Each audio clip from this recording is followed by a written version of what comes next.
السلام عليكم ورحمة الله وبركاته. الحمد لله حمدا كثيرا طيبا مباركا فيه.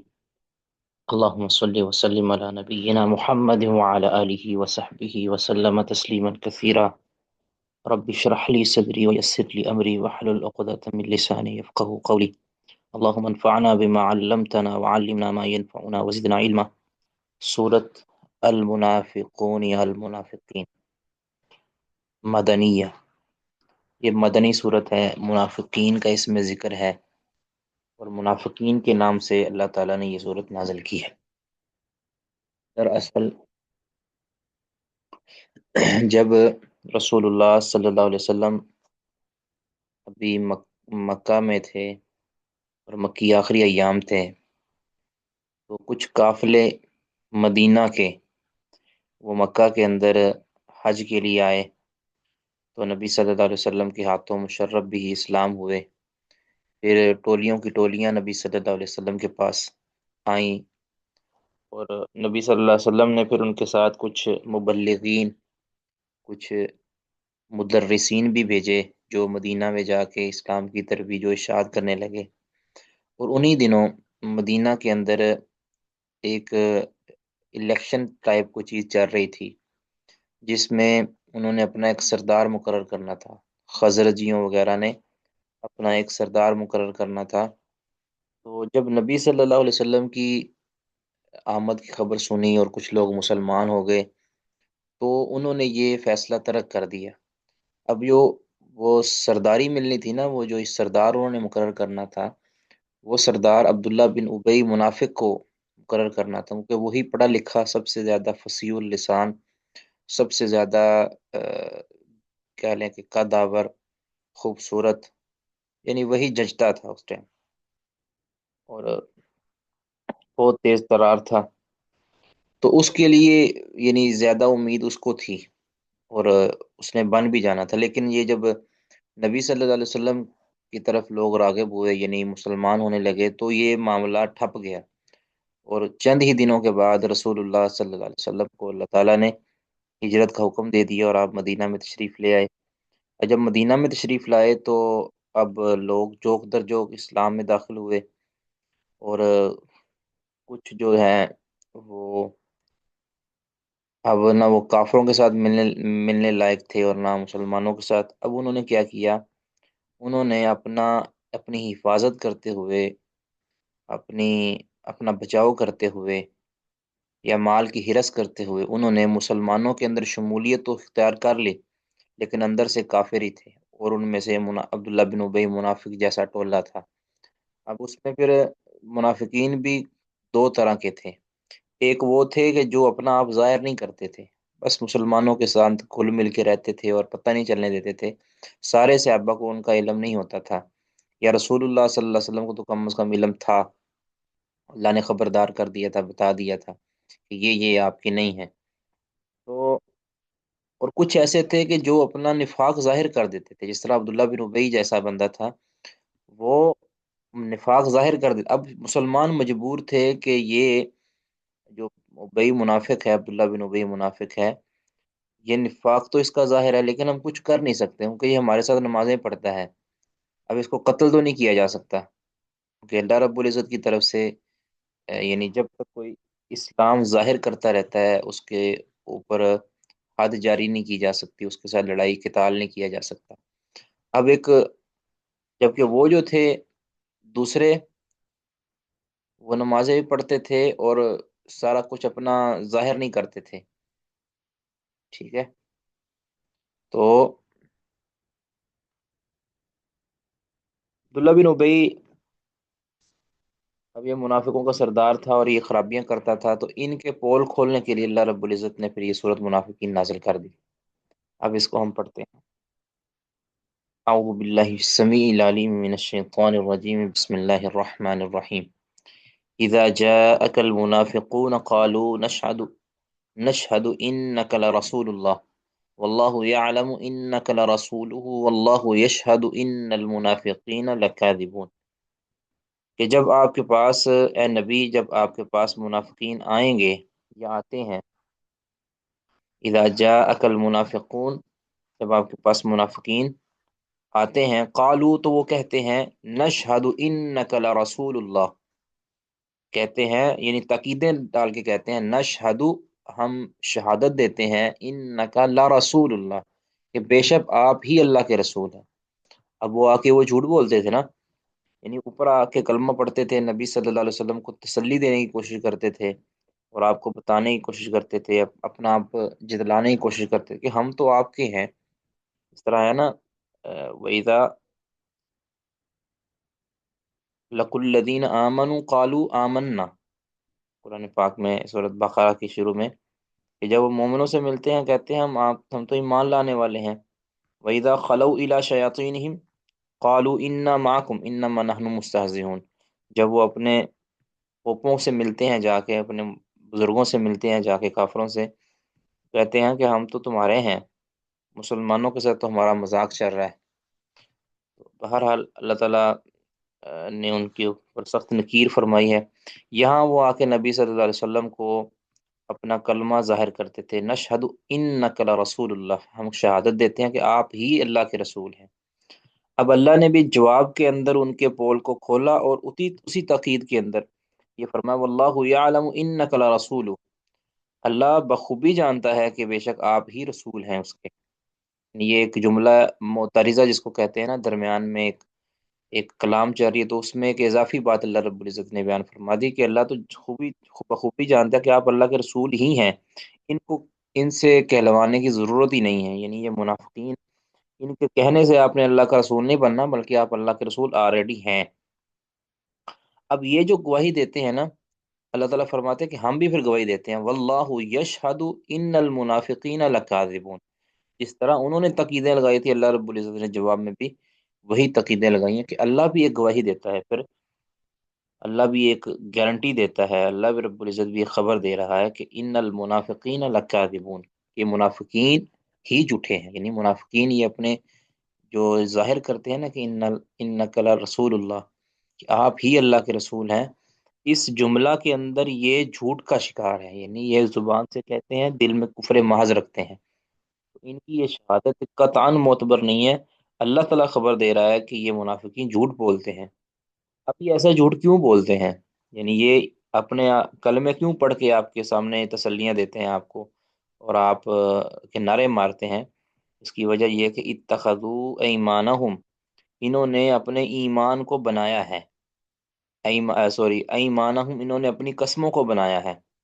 اتخذوا انہوں نے بنایا ہے، اختیار کیا ہے، ایمانہم اپنی قسموں کو، یعنی یہ قسمیں جو اٹھاتے ہیں نا، واللہ واللہ واللہ قالوا نشہد انک لرسول، یہ شہادتیں جو دیتے ہیں نا، یہ قسموں کی طرح ہوتی ہے نا شہادت بھی، تو یہ قسمیں دیتے ہیں نا کہ اللہ کی قسم ہم تمہارے ساتھ ہیں، اللہ کی قسم ہم تمہارے ساتھ ہیں، جھوٹ بول کے کہتے ہیں۔ تو اللہ تعالیٰ فرماتے ہیں اتخذوا ایمانہم جنتاً، انہوں نے اپنی قسموں کو جنتاً بچاؤ کا ذریعہ بنایا ہوا ہے، ڈھال بنایا ہوا ہے، یعنی یہ قسمیں اٹھا کر تمہارا اعتبار حاصل کر لیتے ہیں تم مسلمانوں کا، اور بدلے کے اندر تم مسلمان ان کے ساتھ راز کی باتیں کر دیتے ہو، اور یہ بچ بچاؤ کر کے ادھر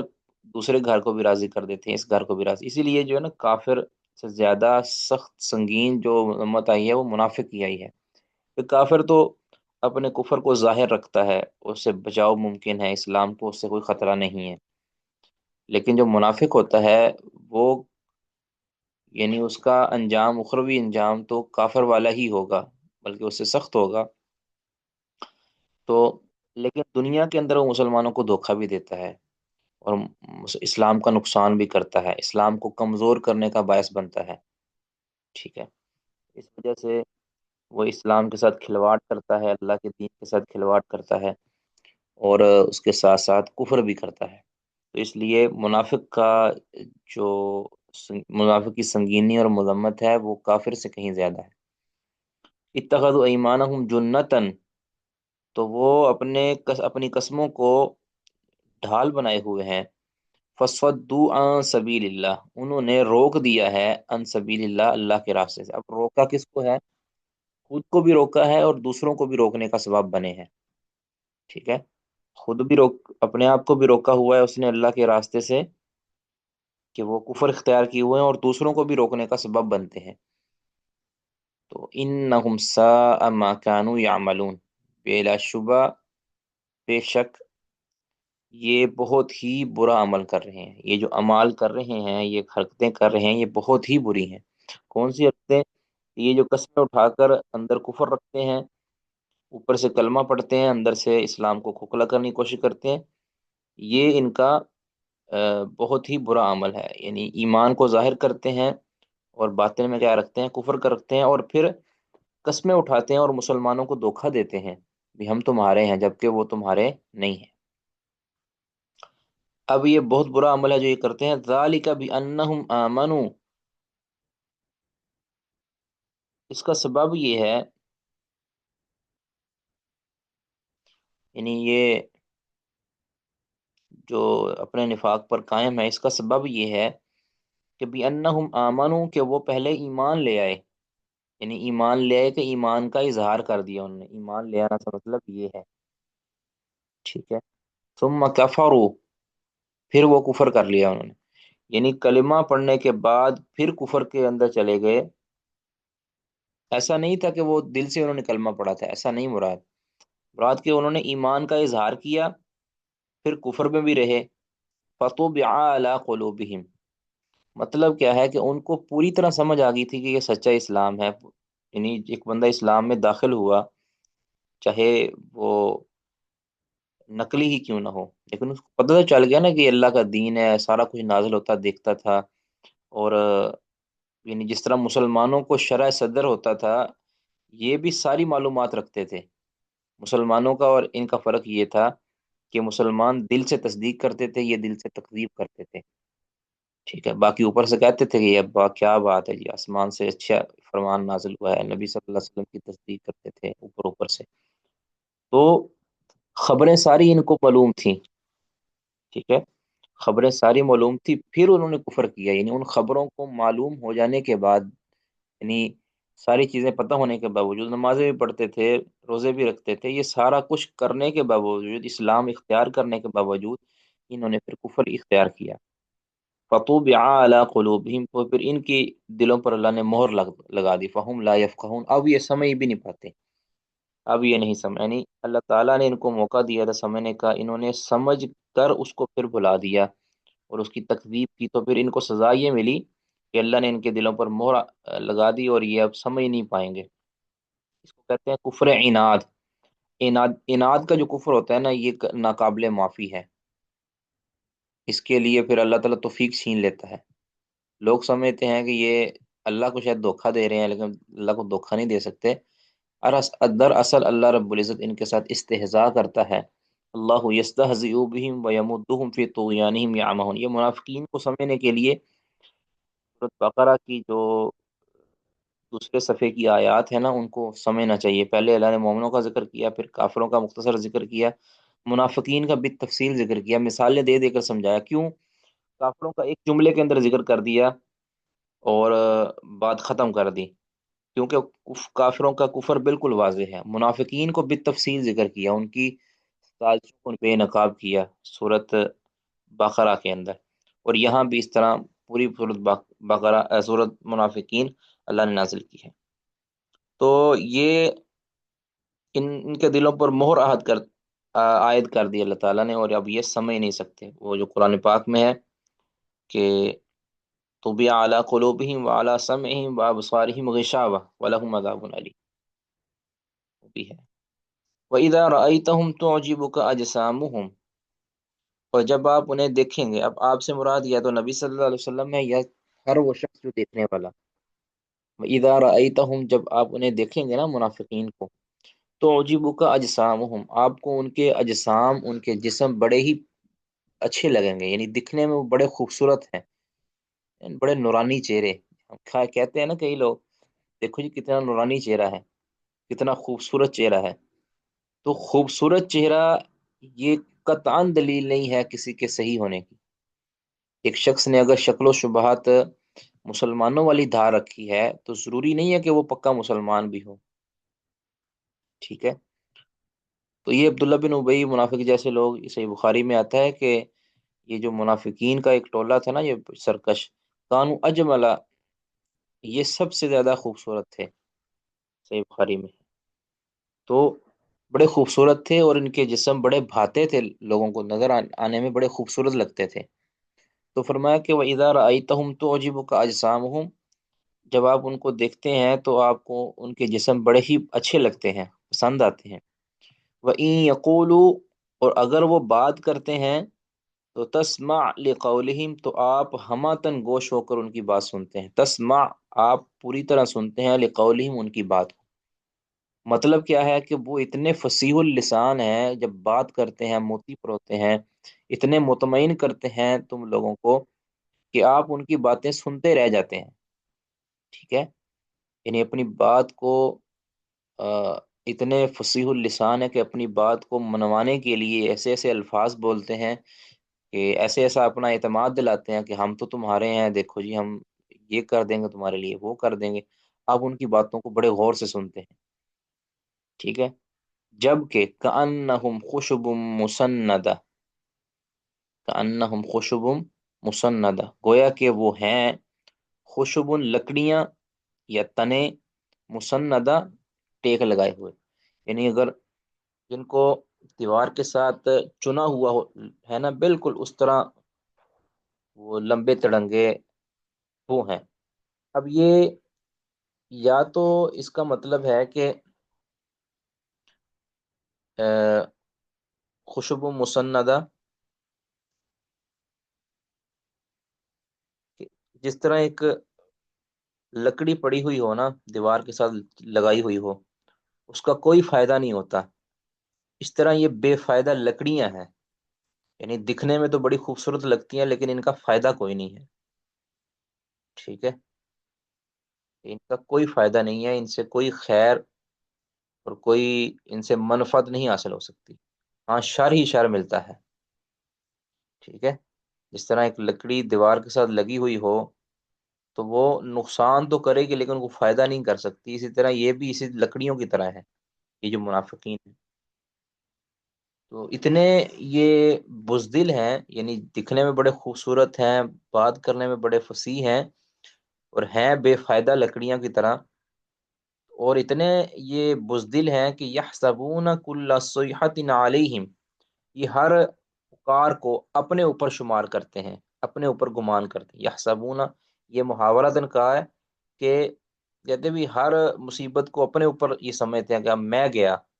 یحسبون، یہ شمار سمجھتے ہیں، کل صیحۃ، ہر چیز کو، علیہم، اپنے اوپر۔ چیخ سے مراد یہاں عرب کے اندر معروف تھا نا کہ جب آپ جانتے ہی ہیں کہ جب کوئی حملہ آور ہوتا تھا تو وہ کوئی ایک بندہ چیختا تھا، چیخ پکار کرتا تھا، بھی حملہ ہونے والا ہے، حملہ ہونے والا ہے، تو پہاڑ پہ چڑھ کے یا تاکہ سب کو خبردار کر دے۔ تو یہ ہر چیخ کو اپنے اوپر شمار کرتے تھے، مطلب یہ ہے کہ ہر وقت ان کو یہ خوف رہتا تھا، باوجود اتنے یعنی فصیح اللسان اور قوی الجثہ ہونے کے، ان کے دلوں میں چونکہ ایمان نہیں تھا، یہ بہادری بھی ایمان سے آتی ہے، جبکہ یہ اتنے کمزور دل ہیں، اتنے ڈرپوک ہیں، اور اتنے ان کے دلوں میں شک و شبہات ہیں کہ ہر وقت ان کو اپنی تباہی کا خوف رہتا ہے۔ کوئی بھی دشمن کی طرف سے خبر آتی ہے تو ان کو جان کے لالے پڑ جاتے ہیں کہ اب ہمیں یا تو لڑنا پڑے گا یا اب ہمارے بھاگنے کا ٹائم آ گیا ہے۔ تو یحسبون کل صیحۃ علیہم، ہر مصیبت کو یہ اپنے اوپر شمار کرتے ہیں، تو یہ ان کی بزدلی کی طرف اشارہ ہے۔ تو آگے نبی صلی اللہ علیہ وسلم کو اور مسلمانوں کو کہا گیا کہ ہم العدو، یہی ہیں دشمن، یعنی ان کو قطعاً ان کی چرب زبانی سے، ان کے خوبصورت جسموں سے، ان کے مطمئن کرنے والے باتوں سے، کلموں سے، ان کے نعروں سے تم ان کو اپنا نہ سمجھو۔ ہم العدو، یہی دشمن ہے، یقینی طور پر یہ دشمن ہے، حقیقی دشمن ہے یہ تمہارے۔ یہ اگرچہ مستتر ہیں، یہ ان کا دشمنی مستتر ہے، لیکن یہ حقیقت میں یہ تمہارے دشمن ہی ہے۔ فاحذرہم، آپ ان سے باز رہیں، ان سے اجتناب کریں، ان سے بچ جائیں، ان سے دور رہیں، یعنی اپنی راز کی باتیں، اپنی پلاننگ کی باتیں ان کے ساتھ قطعاً شیئر نہ کریں، ان سے کوئی مشاورت نہ کریں۔ یہ اللہ تعالیٰ ان منافقوں کے پول کھول رہا ہے کہ جو چھپ چھپا کے مسلمانوں کا اعتماد حاصل کرتے تھے، تو اللہ تعالیٰ فرمانے ہم العدو، یہ دشمن ہے، فاحذرہم، آپ ان سے دور رہیں، قاتلہم اللہ، اللہ ان کو تباہ ہلاک کرے، انا یؤفکون، یہ کہاں بہکے ہوئے ہیں، اللہ ان کو تباہ و برباد کرے کہ یہ کہاں بہک چکے ہیں، یعنی اسلام کو جاننے کے باوجود یہ اسلام کا انکار کیے ہوئے ہیں۔ ٹھیک ہے جی، کسی کا کوئی سوال یہاں تک تو وہ کر سکتے ہیں؟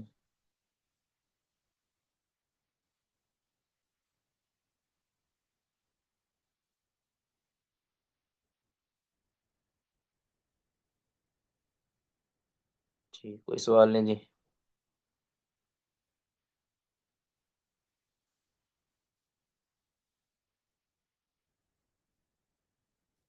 نہیں شیخ محترم، الحمد للہ۔ وَإِذَا قِيلَ لَهُمْ، جب انہیں کہا جاتا ہے، تعالوا، آؤ، یستغفر لکم رسول اللہ، کہ اللہ کے رسول صلی اللہ علیہ وسلم تمہارے لیے استغفار کر لیتے ہیں، یعنی آ جاؤ، آ جاؤ،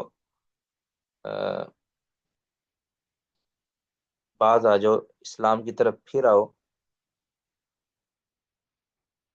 تمہارے لیے رسول اللہ سے استغفار کرتے ہیں، لووا رؤوسہم،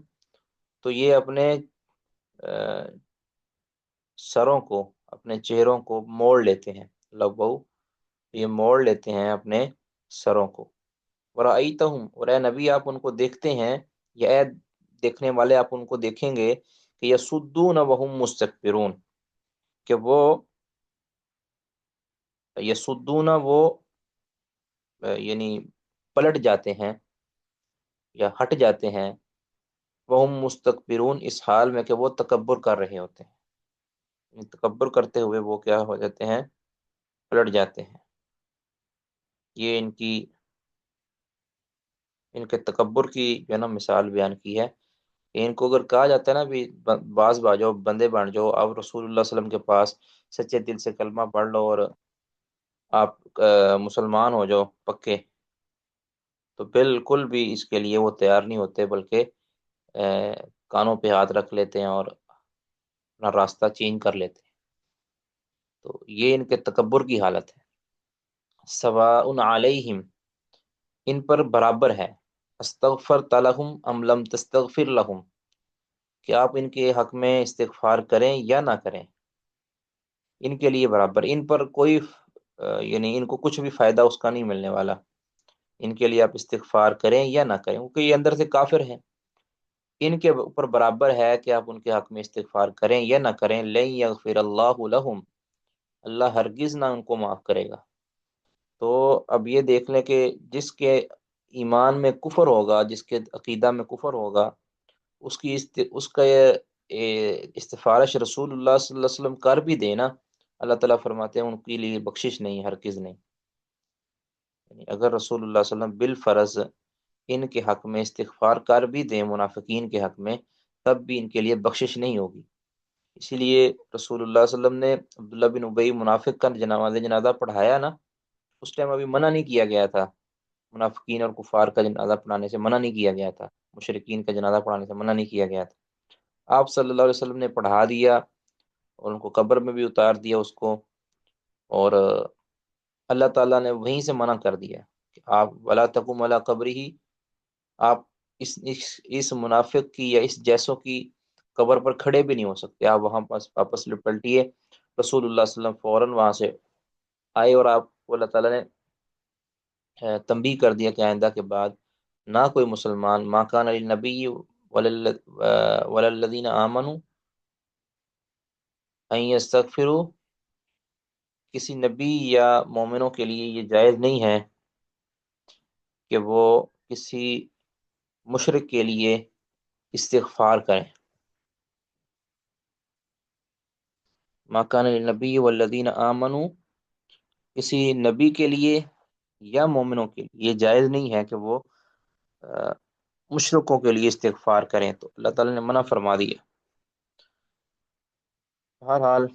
سواء علیہم استغفرت لہم ام لم تستغفر لہم، ان کے اوپر برابر ہے کہ ان کے حق میں استغفار آپ کریں یا نہ کریں، لن یغفر اللہ لہم، اللہ ان کو ہرگز نہ بخشے گا، ان اللہ لا یہدی القوم الفاسقین، بلا شبہ اللہ تعالیٰ فاسق قوم کو ہدایت نہیں دیتا۔ فسق جو ہوتا ہے نا، فاسق فسق سے ہے نا، فسق یاد رکھیں یہ دو اس کے اطلاقات ہیں۔ ایک تو ہے کہ یہ کفر پر بھی بولا جاتا ہے، کافروں کو بھی فاسق کہتے ہیں، کفر بھی ایک فسق ہے نا، سب سے بڑا فسق ہے۔ اور دوسرا ہے کبیرہ گناہ، کبیرہ گناہ کے مرتکب کو فاسق کہتے ہیں اگر اس کے اوپر وہ توبہ نہ کرے تو یہ فسق ہے۔ تو کفر کو بھی فسق کہا گیا ہے اور حرام کام کو بھی فسق کہا گیا ہے۔ لا یہدی القوم الفاسقین سے یہ قطعاً مراد نہیں لینا کہ اس سے مراد صرف وہ کبیرہ گناہ کے مرتکبین ہیں، یعنی عام کبیرہ گناہ شرک اور کفر کے علاوہ۔ تو یہاں کفر اور شرک پر بھی فسق کا لفظ بولا گیا، ان کو بھی فاسقین کہا گیا ہے۔ ٹھیک ہے جی، بس اتنا ہی اس کا۔ اب ہم حدیث پڑھتے ہیں کچھ، یہاں تک کسی کا کوئی سوال ہے تو وہ کر لیں جی۔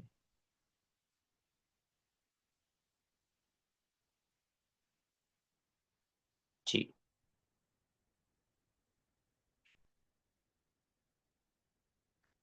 کون پڑھنا چاہیں گے؟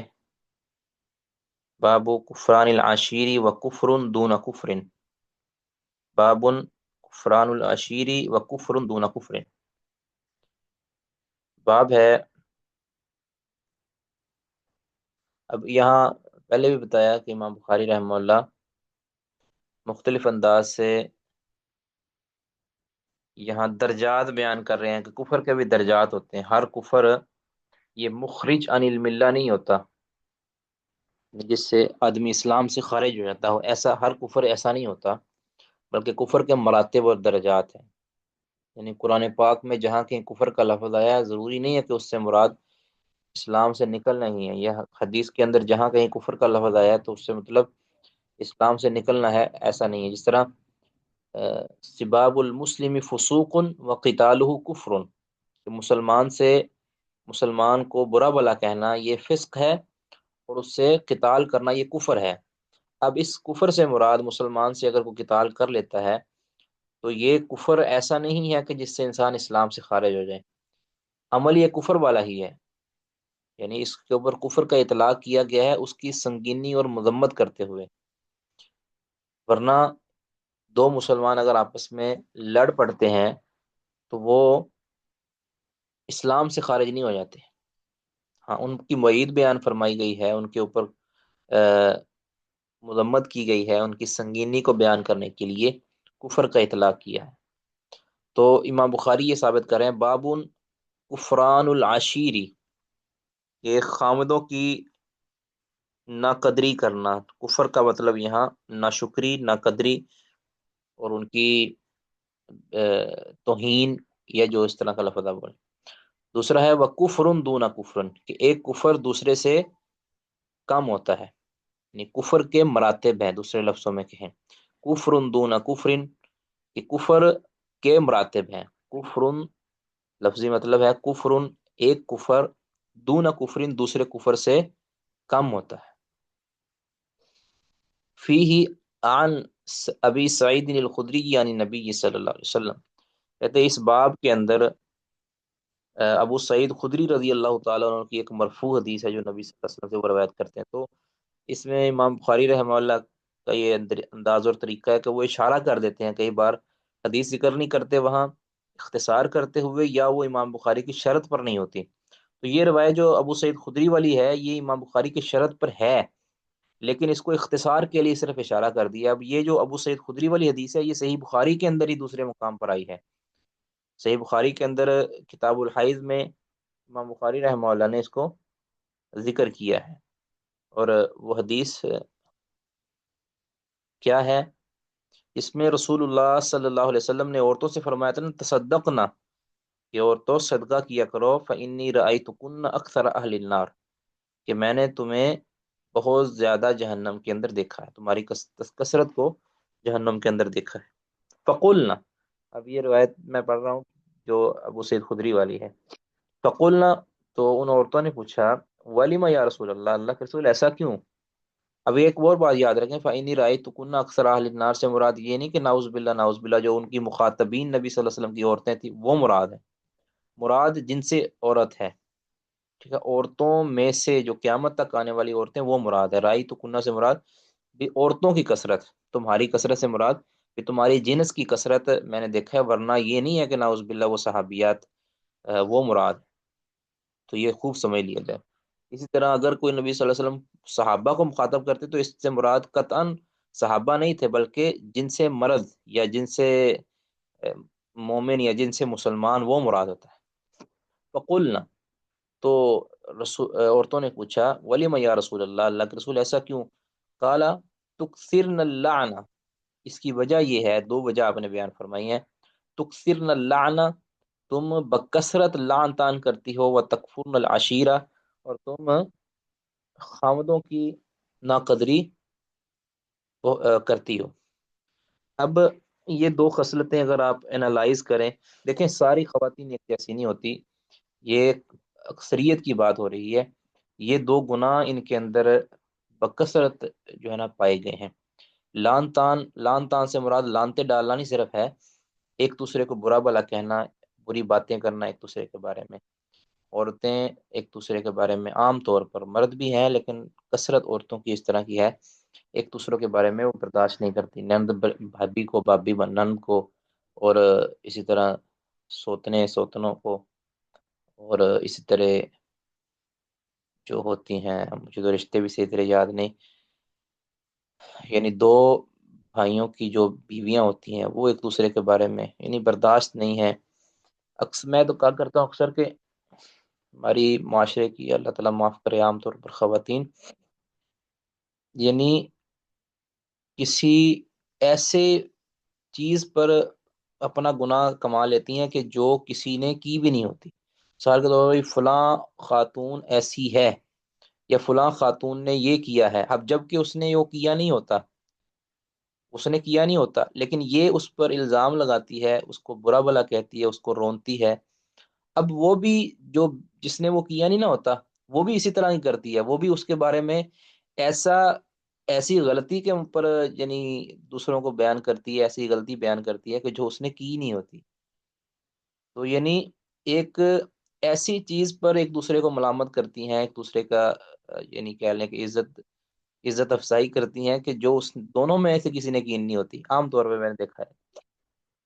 تو تکفرن اللعنہ، ایک تو یہ برا بلا ایک دوسرے کو بہت بولتی ہیں، برداشت نہیں کرتی، دوسرا وہ تکفرن العشیرہ، اور اپنے خامدوں کی ناقدری اور ناشکری کرتی ہیں، ان کی ان کا جو قدر کرنے کا حق ہے وہ نہیں کرتی۔ بہرحال اس میں بڑی تفصیل ہے، خاوندوں کے حقوق کیا ہیں، عورتوں کے حقوق کا بھی استحصال کیا جاتا ہے، اس میں کوئی شبہ نہیں ہے، لیکن جو ہے وہ خامدوں کے حقوق کا بھی بہت زیادہ استحصال کیا۔ اب یہ عورتوں کے عام طور پر، اب اس کا مطلب یہ ہے کہ نبی صلی اللہ علیہ وسلم نے یہاں کفر کی بات نہیں کی، یہاں شرک کی بات نہیں کی، یہاں کسی اور چیز کی بات نہیں کی، یہ مسلمان عورتوں کی بات ہو رہی ہے۔ مسلمان عورتوں میں سے بکثرت جو جہنم کے اندر جائیں گی وہ یہ دو طرح کی عورتیں ہوں گی، تو ہمیں جو ہے غور کرنا چاہیے اپنے ارد گرد بھی اور اپنے اندر بھی، کہ کہیں ہمارے گھر میں عورتوں کے اندر یہ کثرت تو نہیں پائی جاتی، یہ چیز تو نہیں پائی جاتی، اگر یہ پائی جاتی ہے تو اس کو دور کرنا انتہائی ضروری ہے، ورنہ رسول اللہ صلی اللہ علیہ وسلم نے ہمیں جو ہے نا نصیحت کر دی ہے، بتا دیا ہے، یہ رسول اللہ صلی اللہ علیہ وسلم کی شکر گزاری ہمیں کرنی چاہیے اعتراض سے بجائے، کہ نبی صلی اللہ علیہ وسلم نے کثرت ہونے کی وجہ بیان کر دی ہے، اب اس وجہ کو ہم اپنے سے دور کر لیں، انشاءاللہ ہم اس کثرت سے نکل جائیں گے، اس جہنمی عورتوں میں سے نکل جائیں گے، یہ اگر ہم دور کر لیں، اللہ رب العزت ہماری خواتین کو، ہماری بہنوں کو اس کی توفیق عطا فرمائے۔ اچھا جی، آگے حدیث ہے جی 29 نمبر حدیث، کون پڑھنا چاہیں گے؟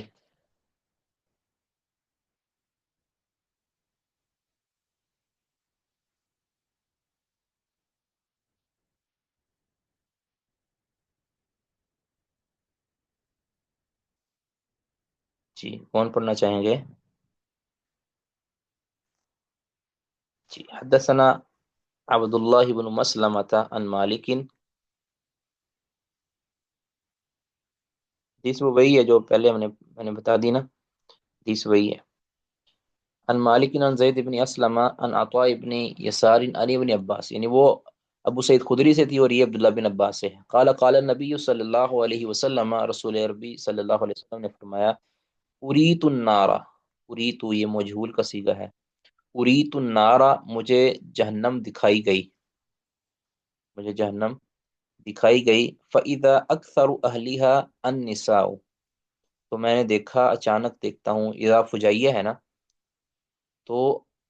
کیا دیکھتا ہوں کہ اکثر اہلیہا النساء، تو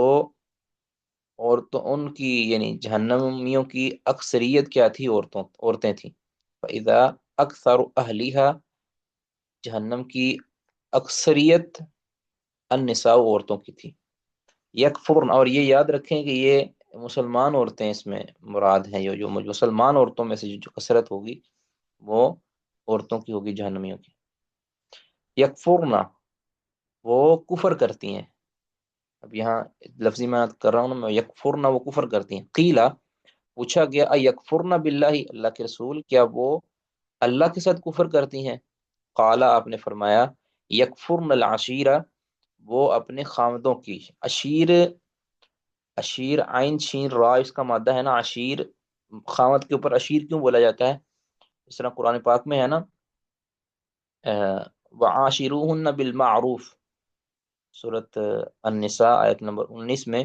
وعاشروہن بالمعروف، خامدوں کو کہا گیا نا کہ آپ ان سے اچھے طریقے کے ساتھ رہن سہن رکھو،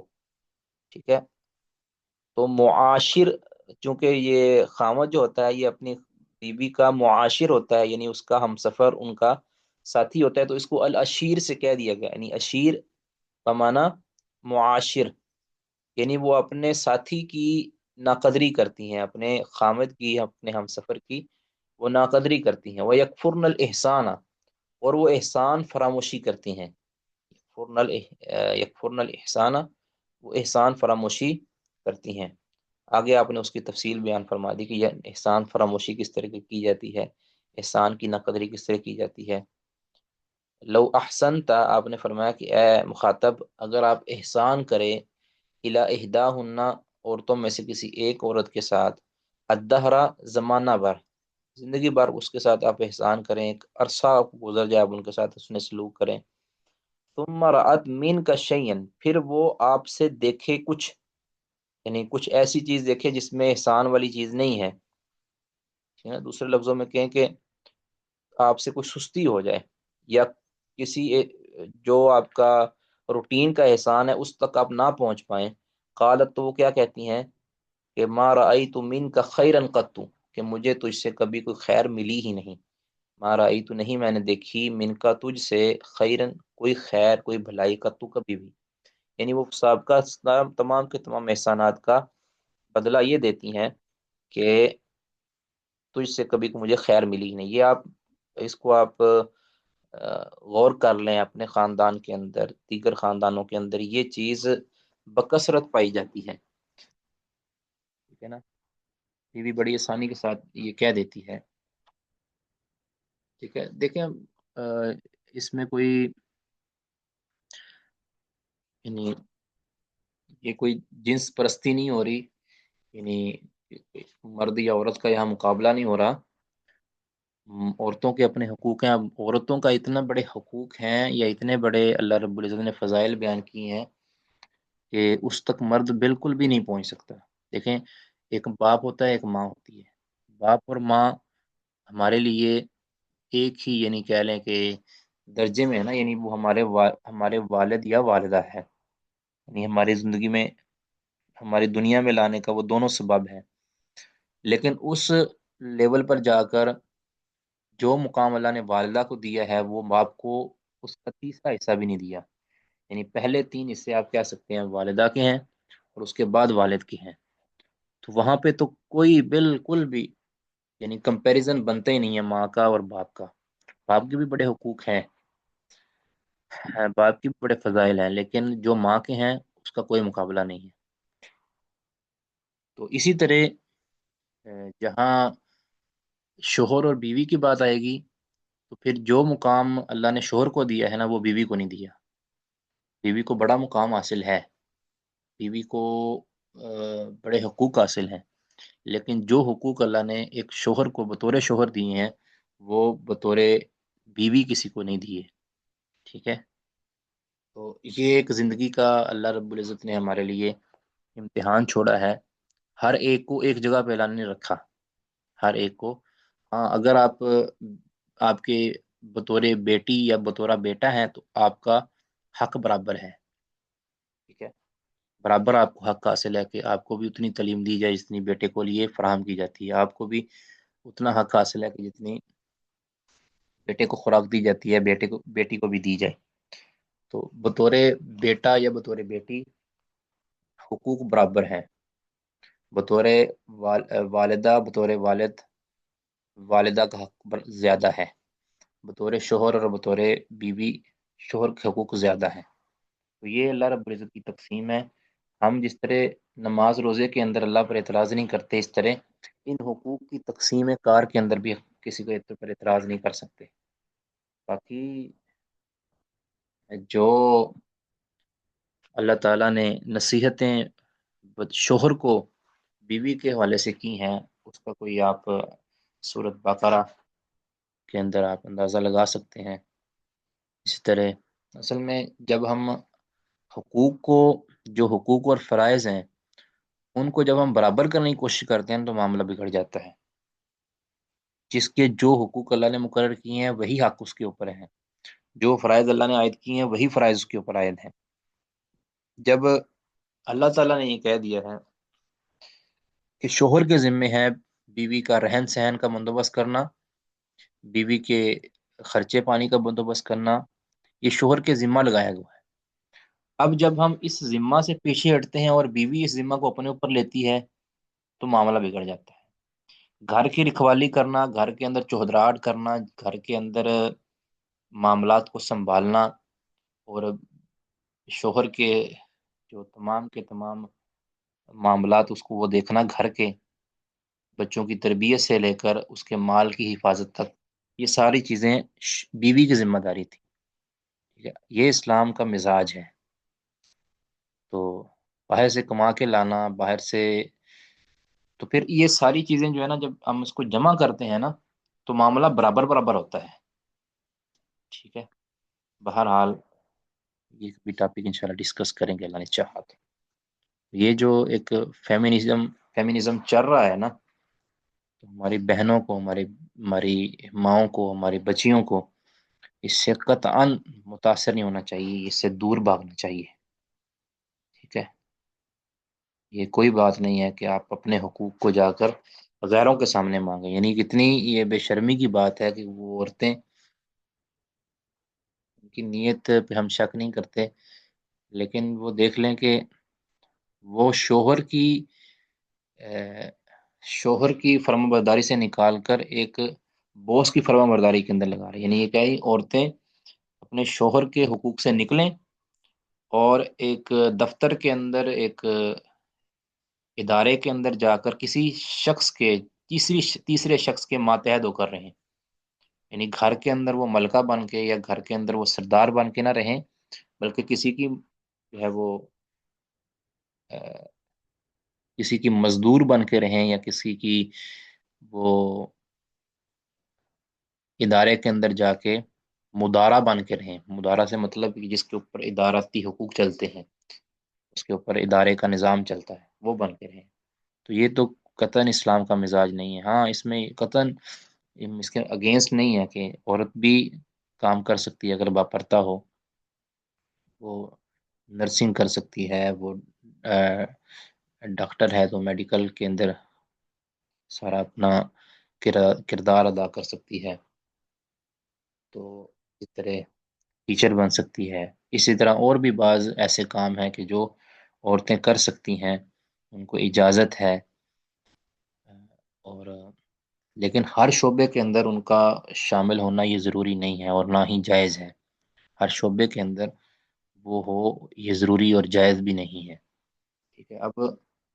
جنگی طیارات چلانے کے لیے یا پائلٹ بننے کے لیے عورت کا تو کوئی یعنی اس میں نظام نہیں ہے نا، عورت کیوں چلائے؟ اس کے کچھ پردے کے معاملات ہوتے ہیں۔ بہرحال یہ ایک چیزیں ہیں جو ایک مسلمان خاتون کو سمجھ لینی چاہیے، ان کے لیے بہتر ہے، کیونکہ رسول اللہ صلی اللہ علیہ وسلم سے زیادہ ہمارا خیر خواہ کوئی نہیں ہو سکتا، نہ یورپ کا معاشرہ ہمارا خیر خواہ ہے، نہ کوئی فیمنزم کا علم بردار وہ اس کا خیر خواہ ہے، جب تک رسول اللہ صلی اللہ علیہ وسلم کی خیر خواہی نہ ہو۔ کسی کا کوئی سوال جی؟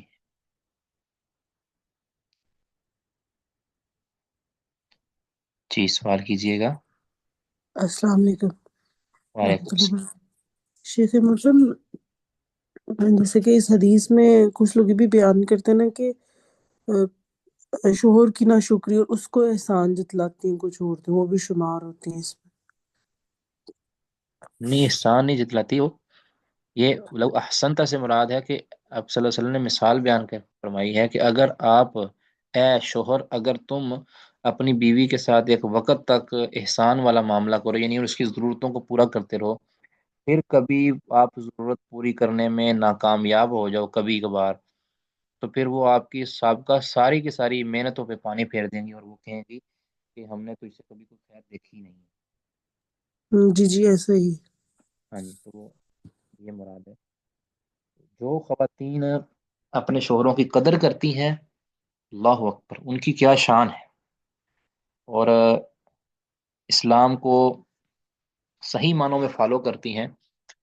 وہ تو جنت کی، یعنی کہہ لیں آپ کہ ملکہ ہوں گی۔ ان کی فضیلت کیا ہے، اس کو جناب کوئی الفاظ بیان نہیں کر سکتا، یعنی یہ تک کہہ دیا گیا ہے کہ دنیا کے اندر ہر چیز، دنیا کی ہر چیز یہ متاع الغرور ہے، یعنی دھوکے کا سامان ہے، یہ ناقدری ہے ہر چیز، لیکن یہ فرمایا گیا ہے کہ انسان کے پاس اگر نیک بیوی ہے نا، تو یہ اس کی سب سے بہترین متاع ہے، سب سے بہترین چیز ہے جو اللہ نے اس کو دی ہے، اور وہ ہے خیر متاع دنیا المرأۃ الصالحہ، عورت نیک عورت اگر کسی کو نصیب ہو جاتی ہے تو یہ بہترین ہے، بہترین متاع ہے۔ بہرحال خیر صرف اور صرف ہماری بہنوں کے لیے بھی، ہمارے بھائیوں کے لیے بھی، خیر صرف اور صرف دین کے اوپر عمل کرنے کے اندر ہے، اس سے باہر ہم خیر ڈھونڈیں گے تو ہمارے لیے ہم ڈی ٹریک ہو جائیں گے، ہم سیدھے راستے سے ہٹ جائیں گے، اور صراط مستقیم سے ہم کنارہ کش ہو جائیں گے، اور نتیجہ ہمارے سامنے ہوگا کہ ہم ضلالت اور گمراہی کے اندر، گناہوں کے اندر اور فتنوں کے اندر ہم لپٹ جائیں گے۔ اللہ رب العزت ہمیں محفوظ رکھے۔ باب المعاصی من امر الجاہلیہ، یہ جو گناہ ہوتے ہیں یہ بھی جاہلیت کے کاموں میں سے ہوتے ہیں، جتنے بھی گناہ ہیں یہ جاہلیت کے کاموں میں سے ہوتے ہیں، جاہلیت کے معاملات میں سے ہوتے ہیں، زمانہ جاہلیت کے ساتھ ہوتے ہیں، کہ سے متعلقہ ہوتے ہیں تمام گناہ، یعنی جتنے بھی گناہ ہیں نا، جن کو گناہ کہتے ہیں، یہ زمانہ جاہلیت کسی نہ کسی دور کے اندر یہ اس کی پیداوار ہے۔ ولا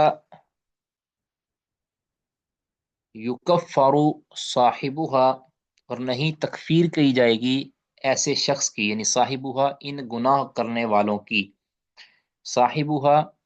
اس کی تکفیر نہیں کی جائے گی، برتکابها ان گناہوں کا ارتکاب کرنے کی وجہ سے۔ اگر کوئی شخص زمانہ جاہلیت کے ان گناہوں کا ارتکاب کر بیٹھے تو اس کی تکفیر نہیں کی جائے گی، اس کو کافر نہیں کہا جائے گا، ایسا کافر کہ جو مخرج عن الملہ ہو، اسلام سے خارج ہو، الا بالشرکی، سوائے شرک کے، یعنی اگر شرک کا کوئی ارتکاب کرتا ہے تو وہ کافر ہوگا نا۔ اس کے علاوہ جتنے بھی کفر زمانہ جاہلیت کے گناہ ہیں، ان کی ارتکاب کرنے سے کوئی بندہ کافر نہیں ہو جاتا ہے، کیونکہ گناہ سارے ہی، مثال کے طور پر زنا ہے، یہ بھی زمانہ جاہلیت کی پیداوار ہے، چوری ہے، یہ بھی زمانہ جاہلیت کی پیداوار ہے، تہمت لگانا پاکیزہ عورتوں پر، یہ بھی، اس کی بھی یہی مذمت ہے، یہ بھی، لیکن ان سارے کے سارے گناہوں کی وجہ سے اگر کوئی اس کا ارتکاب کرتا ہے تو وہ کافر نہیں ہوتا۔ ہاں اگر کوئی شرک کا ارتکاب کرتا ہے، شرک بھی زمانہ جاہلیت کا گناہ ہے، تو شرک کے ارتکاب سے بندہ کافر اور مرتد ہو جائے گا۔ اب لقول النبی صلی اللہ علیہ وسلم، کہ نبی صلی اللہ علیہ وسلم کا فرمان ہے، آپ نے ایک صحابی سے فرمایا تھا کہ ان کمر فی کا جاہلیہ، آپ تو ایسے بندے ہیں کہ آپ کے اندر جاہلیت پائی جاتی ہے، ان کمرون، بے شک آپ وہ بندے ہیں کہ فی کا جاہلیہ، آپ کے اندر جہالت پائی جاتی ہے، جہالت نہیں، جاہلیت پائی جاتی ہے، یعنی زمانہ جاہلیت کی یہ خصلت تمہارے اندر ابھی تک باقی ہے۔ اب وہ جو خصلت ہونے کی وجہ سے وہ بندہ کافر نہیں ہوگا، ٹھیک ہے، وہ بندہ کافر نہیں ہوگا، بلکہ وہ ایک گناہ ہے جس گناہ کا وہ مرتکب ہوا ہے۔ اب اگر وہ اس کو چھوڑ دے گا تو اس سے وہ جاہلیت کا جو ہے نا،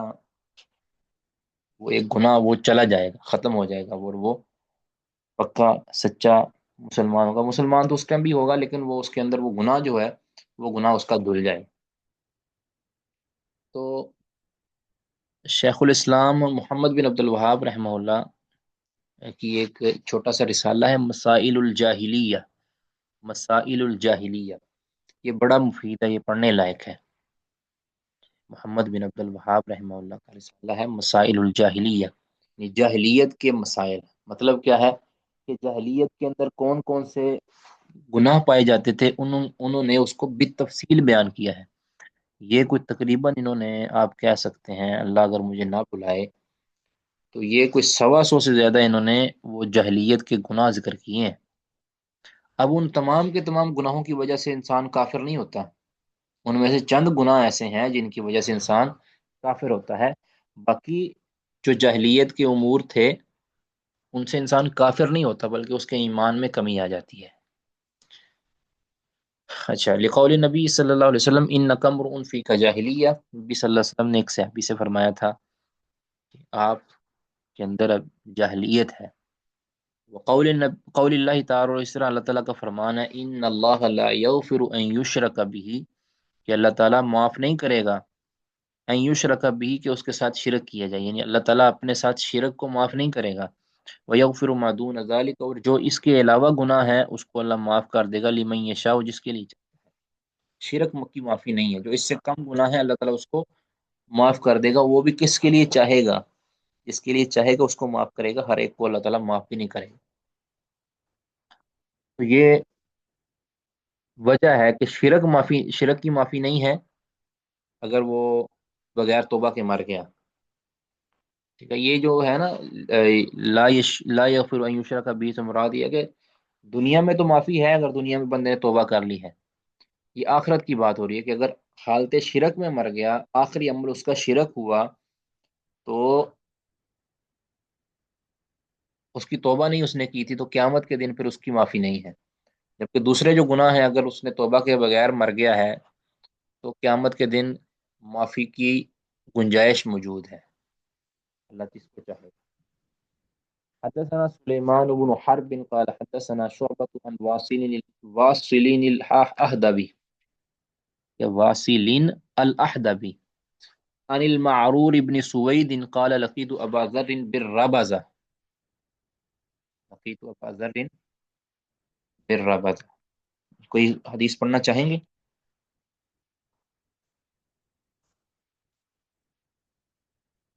جی، کوئی نہیں پڑھنا چاہتا؟ میں پڑھوں شیخ مطلب؟ جی پڑھیں انشاءاللہ۔ حدثنا سليمان بن حرب قال حدثنا شعبة عن واصل الأحدبي۔ أحدبي واصلین، وہ اصل میں وہ نون کتنی اس کو کہتے ہیں میرا خیال، واصلین الاحدب، جو اس کو ملا کر جب پڑھنا ہے واصلین الاحدب، ٹھیک ہے۔ ٹھیک ہے، تو لام کے ساتھ لام نہیں ملا سکتے، واصل الأحدبي؟ نہیں نہیں، وہ اصل میں واصلین ہے نا، اصل میں لفظ ٹھیک ہے، واصلین الاحدب۔ قرآن پاک کے واصل۔ اندر کس طرح ہیں، اور جو نون کتنی جو ہوتا ہے وہ کیسے کس طرح ہے، کوئی مثال ہے کسی کے ذہن میں؟ آتے تو تنوین ہیں۔ سے جی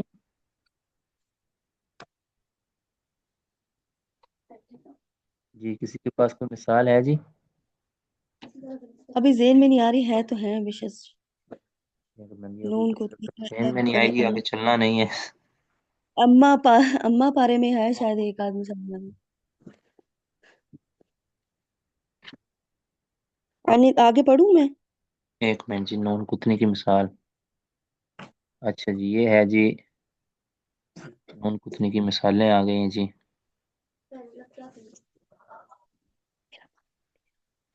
یہ جو بڑی مثالیں ہیں، نوح بنہ، لوط المرسلین،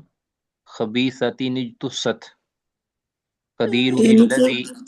ادن التی، فتنہ فتنۃ انقلب.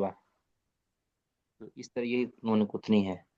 یعنی کہ تنوین کے بعد اگر حمزہ وصلی ہو تو اس کے بعد جو حرف ہوگا وہ ساکن ہو، جی اس سے پہلے نون ہوگا۔ ہاں جی، اس کو ایک اعراب، ایک زیر یا زبر یا پیش، اور آگے اس کو نون کے ساتھ کسرہ دے کر ملا دینا. جی. عن المعرور قال لقيت أبا ذر بالربزة وعليه حلة وعلى غلامه حلة فسألته عن ذلك فقال إني ساببت رجلا فعيرته بأمه فقال لي النبي صلى الله عليه وسلم يا أبا ذر أعيرته بأمه إنك امرؤ فيك جاهلية إخوانكم خولكم جعلهم الله تحت أيديكم ومن كان أخوه تحت يده فليطعمه مما يأكل وليلبسه مما يلبس ولا تكلفوهم ما يغلبهم فإن كلفتموهم فأعينوهم. جزاک اللہ خیرہ، بارک اللہ فیک. جی. تو معرور بن سوید رحمہ اللہ یہ بیان کرتے ہیں کہ لقد لقیت ابا ذر بالربزۃ،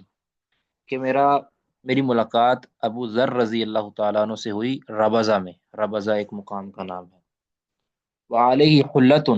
اور ان پر ایک حلہ تھا، انہوں نے ایک حلہ، ایک پوشاک پہن رکھی تھی. ٹھیک ہے. وعلی غلامی ہی حلۃ، اور ان کے غلام نے بھی حلہ پہن رکھا تھا. یعنی غلام اور آقا کا لباس ایک جیسا تھا. کہتے بڑا مجھے حیرانی ہوئی. فسألتہ عن ذلک، میں نے اس بارے میں پوچھا کہ ایسا کیوں کہ جو لباس آپ نے پہن رکھا ہے یہی آپ کے غلام نے پہن رکھا ہے، ایسا ایسا مساوی یعنی آپ کا انداز کیوں؟ قالا، کہتے ہیں کہ اس کی وجہ، فقالا فرمایا، کہتے ہیں اس کی ایک وجہ ہے. اس کے پیچھے پھر انہوں نے واقعہ بیان فرما دیا کہ میں نے یہ جو اپنی زندگی بنائی ہوئی ہے نا، کہ غلام کو بھی اپنے جیسا میں سلوک اس کے ساتھ کرتا ہوں، اس کو بھی اپنے جیسا لباس پہناتا ہوں. اس کے پیچھے ایک واقعہ ہے. یہ دیکھ لیں صحابہ کی کس قدر دین اور شریعت کے ساتھ محبت تھی کہ اپنا لائف سٹائل ہی انہوں نے چینج کر لیا. اللہ اکبر. ایک واقعہ کی وجہ سے. کہتے ہیں کہ انی سابب تو، اسے کہتے ہیں کہ یعنی پوری طرح اسلام کے اندر مستغرق ہو جانا. انی سابب تو، کہتے کہ ایک وقت یعنی عہد نبی کا واقعہ بیان فرما دیا کہ انی سابب تو رجلا، میں نے ایک شخص کو برا بلا کہہ دیا. ٹھیک ہے، ایک شخص کے اوپر میں نے برا بلا کہہ دیا. اور برا بلا کیا کہا تھا کہ فَأَيَّرْتُهُ بِأُمِّهِ، تو میں نے اس کو آر دلائی بِأُمِّهِ، اس کے ماں کے ساتھ. یعنی وہ ان کی والدہ سیاہ فام تھی، تو انہوں نے کہا کہ تو کالی ماں ہے تمہاری. اس طرح کی کہتے ہیں میں نے ان کو نا آر دلا دی کہ تمہاری ماں تو سیاہ فام ہے. اب یہ جملہ ویسے تو ہمارے ہاں یہ عام چلتا ہے کہ تیرا باپ ایسا ہے، تیری ماں ایسی ہے، تیرا تو فلاں ہے، تو فلاں، یہ ہمارے ہاں عام چلتا ہے. کہتے ایک مرتبہ میں نے یہ بات کر دی تو نبی صلی اللہ علیہ وسلم کو علم ہوا، تو قال لی النبی صلی اللہ علیہ وسلم، رسول اللہ صلی اللہ علیہ وسلم نے مجھے فرمایا، یا ابا ذر، ابو ذر،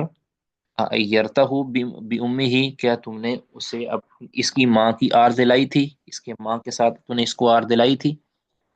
اللہ. انک امرؤ فیک جاہلیہ،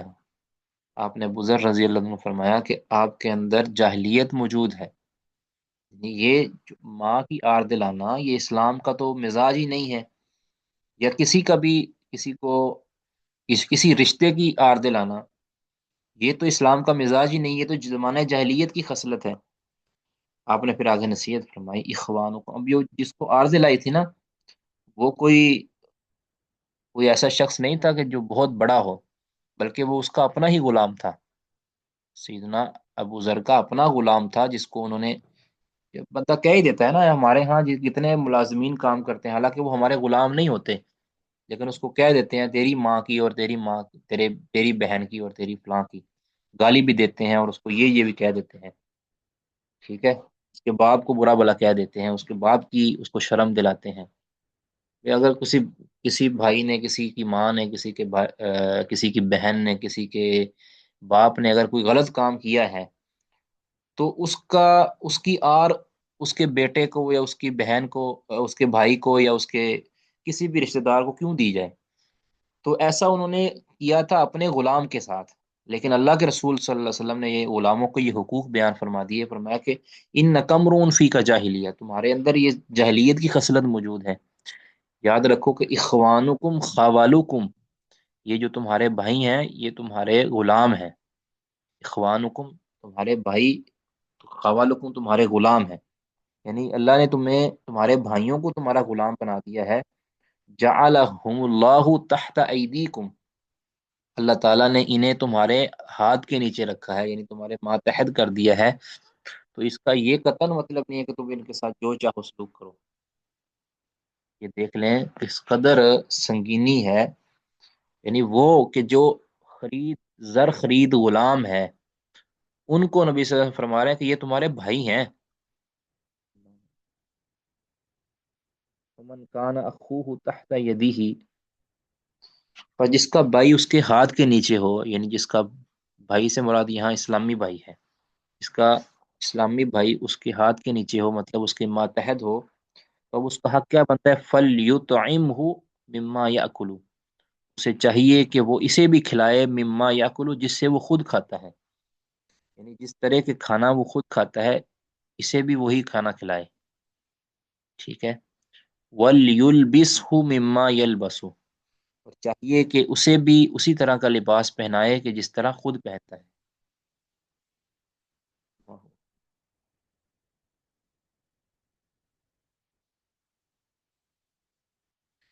وَلَا تُكَلِّفُوهُمْ مَا يَغْلِبُهُمْ، اور نہ ان کو تکلیف دے، ما یغلبہم اس قدر ایسے کام کی، نہ ان کو مکلف ٹھہرائے، نہ ان کے اوپر ذمہ داری ڈالے ایسے کام کی، یغلبہم جو ان کے بس سے باہر ہو، جو کام ان پر غالب آ جائے یا جو ان کے بس سے باہر ہو جائے، ایسے کام کی ان پر تکلیف نہ ڈالیں۔ تو کیا ہمارے مزدوروں کے ساتھ ایسا نہیں ہوتا؟ کتنی غریب بیچاری بوڑھی مائیں ہوتی ہیں جن کو یعنی اتنے بھاری کام کرنے پر مجبور کیا جاتا ہے، یہ ہمارے جو بڑے اور امیر کبیر لوگ ہیں ان کو اس کا حساب دینا پڑے گا۔ کئی کام گھروں میں کام کرنے والی خواتین ہیں، ان کو اتنا یعنی ذہنی اور جسمانی ٹارچر کیا جاتا ہے، کام کرنے پر ان کو برا بلا کہا جاتا ہے، کوئی کام غلط کر دیں، کوئی چیز ان سے ٹوٹ جائے تو ان کو جناب ہرجانہ پر مجبور کیا جاتا ہے، ان کی عزت کو لوگوں کے سامنے نیلام کر دیا جاتا ہے۔ ولا تکلفوہم ما یغلبہم، اور ان پر ایسی مشقت نہ ڈالو کہ جو وہ اٹھا نہیں سکتے یا جو ان پر مشکل کا باعث بنے۔ فَإِن کلفتموہم، اگر تم ان کو تکلیف ڈالتے بھی ہو، ان پر کوئی بھاری کام عائد کرتے بھی ہو، تو فَأَعِینُوہم، تو پھر ان کی تم مدد کرو، یعنی ان کے ساتھ مل کر کام کرو۔ اب یہ یعنی سیدنا ابو ذر غفاری رضی اللہ تعالیٰ عنہ نے وجہ بیان فرمائے کہ کیوں میں نے اپنے غلام کو بھی اسی طرح کا لباس پہنایا ہے، کیونکہ نبی صلی اللہ علیہ وسلم نے مجھے یہ نصیحت کی تھی کہ تم اسی طرح کا لباس پہناؤ کہ جس طرح کہ تم خود پہنتے ہو، اسی طرح کا کھانا کھلاؤ اس طرح کہ خود کھاتے ہو۔ تو ہمارا جو محل شاہد ہے وہ کیا ہے؟ ان نقمر انفی کا جاہلیہ، اب اس سے سیدنا ابو ذر غفاری رضی اللہ تعالیٰ عنہ کافر نہیں بن گئے تھے، اس گناہ کے ارتکاب سے نبی صلی اللہ علیہ وسلم نے ان کو کافر نہیں کہا، بلکہ ان کو تنبیہ کر دی کہ آپ نے غلطی کی ہے، اس غلطی کو درست کیا جائے، تو سیدنا ابو ذر غفاری رضی اللہ تعالیٰ نے اس کو درست کر لیا۔ تو ہمارا جو ترجمہ کے ساتھ جو متعلقہ چیز ہے وہ کیا ہے کہ گناہوں کے ارتکاب سے انسان کافر نہیں ہوتا، جس طرح کہ خوارج کہتے ہیں کہ انسان کبیرہ گناہ کے ارتکاب سے خارج ہو جاتا ہے اسلام سے، تو ایسا جبکہ نہیں ہے۔ تو یہاں جو جاہلیت کہا گیا ہے نا، اس سے مراد، جہالت سے مراد یہ لا علمی نہیں ہے، یاد رکھیں۔ جہاں بھی یہ کہا جاتا ہے نا کہ یہ اس کے اندر جہالت ہے، تو جہالت یا جہالت ہے، تو اس سے مراد ہر جگہ پہ لا علم ہونا نہیں ہوتا، کیونکہ یہ جو گناہ ہوتے ہیں نا، گناہ یہ جہالت ہی ہے، یعنی اس کا تعلق زمانہ جاہلیت سے ہے۔ یعنی انسان اللہ رب العزت کی اس معاملے کے اندر جو تعظیم بنتی ہے، اس تعظیم کو بجا نہیں لاتا، ٹھیک ہے، وہ جاہل ہے اللہ تعالیٰ کی عملی طور پر، ایسے تعظیم سے جاہل ہے کہ جو تعظیم لائق تھی اللہ کی۔ اب اللہ کی تعظیم کیا تھی اس معاملے میں کہ اللہ نے یہ جب اس کو منع کر دیا ہے کہ یہ کام نہیں کرنا، یہ کام نہیں کرنا، تو اس کے اندر اللہ کی تعظیم یہ بنتی تھی کہ وہ کام نہ کیا جاتا۔ اب اگر ایسے کام کا اللہ انسان ارتکاب کرتا ہے، اللہ کی نافرمانی کا، معاصی کا، تو پھر ایسا شخص جاہل ہے اللہ کی تعظیم سے۔ اس طرح اللہ تعالیٰ نے فرمایا سورۃ النساء میں، انما التوبۃ علی اللہ، اللہ کے ہاں، اللہ کے اوپر توبہ ان کے لیے ہے، للذین یعملون السوء بجہالۃ، کہ جو برائی کرتے ہیں جہالت کے ساتھ، ثم یتوبون من قریب، پھر وہ قریب ہی توبہ کر لیتے ہیں۔ جہالت یہاں مراد کیا ہے؟ جہالت سے مراد یہاں انجانا نہیں ہے، یعنی انجانے میں برائی کرتے ہیں، وہ انجانے میں جو برائی کی جاتی ہے وہ تو لکھی نہیں جاتی، اس کے اوپر انسان اللہ رب العزت مذمت ہی نہیں کرتا۔ جہالت سے مراد یہ ہے کہ یعنی برائی کا ارتکاب وہ بندہ بے وقوفی کی صورت میں کر لیتا ہے، تو یہاں جہالت بمانا صفاحت ہے، صفاحت کہتے ہیں بے وقوفی کو، کہ انسان اللہ کی تعظیم کے اندر بے وقوفی مار دیتا ہے، اللہ کی تعظیم کے اندر، اللہ کی